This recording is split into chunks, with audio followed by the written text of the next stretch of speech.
Oravská priehrada je najväčšia vodná plocha na Slovensku. Teraz v zime, keď sú mrazy, celá priehrada zamrzá. Dá sa na nej korčuľovať, chodiť na bežkách alebo prechádzať. Tu vidíte celú Oravskú priehradu, ktorá je zamrznutá. Korčuľovanie je možné hlavne na začiatku, po prvých mrazivých dňoch, kým nenapadne veľa snehu. Potom sú už vhodnejšie bežky. Korčuľovanie na tejto veľkej ľadovej ploche je výnimočné. Môžete tu ísť aj 10 km stále dopredu a urobiť si výlet z jedného kraja priehrady na druhý a potom sa vrátiť späť.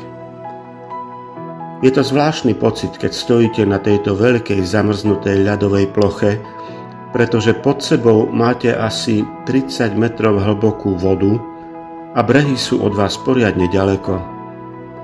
Kto má odvahu, môže po tomto ľade spokojne chodiť, ale vždy iba vtedy, keď má pod sebou dostatočne hrubý ľad. V súčasnosti sú už mrazy aj na Orave miernejšie. V minulom storočí tu však bola zima skutočne tuhá. V januári boli teploty -20 stupňov Celzia takmer každý deň. Pri takýchto mrazoch bol ľad na priehrade veľmi hrubý a pevný. Niektorí ľudia tu napríklad chodili po priehrade aj na autách a skracovali si tak cestu.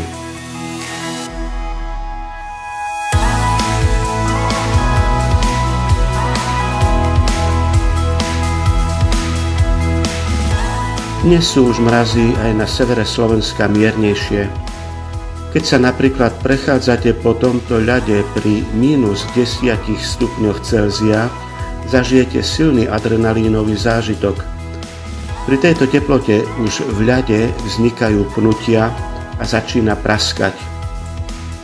Ľadová plocha je stále dosť hrubá, takže vám nehrozí nebezpečenstvo, ale už to začína byť napínavé. Pri vašej prechádzke zrazu začujete asi 40 metrov od vás, že tam v ľade vzniká puklina a potom podľa postupu zvuku presne vnímate, ako sa ďalej šíri. Napokon ešte počujete asi 3 sekundy tlmenú ozvenu v celej ľadovej ploche dookola. A takéto zvuky sa zhruba každých 10 minút ozývajú v rôznych vzdialenostiach okolo vás. Je to silný zážitok počúvať to, ale musíte mať naozaj dobre overené, že ľad pod vami je ešte stále dostatočne hrubý. Viacerí ľudia tu za svoju nerozvážnosť zaplatili životom. Už veľa ľudí na tejto priehrade zomrelo počas zimných mesiacov, keď sa pod nimi preboril tenký ľad. Tu vidíte Námestovo, okresné mesto Severnej Oravy, pri pohľade z Oravskej priehrady. Keď sa rýchlo poponáhľate a prídete tu ešte počas týchto mrazivých dní, tak sa po zamrznutej priehrade môžete poprechádzať.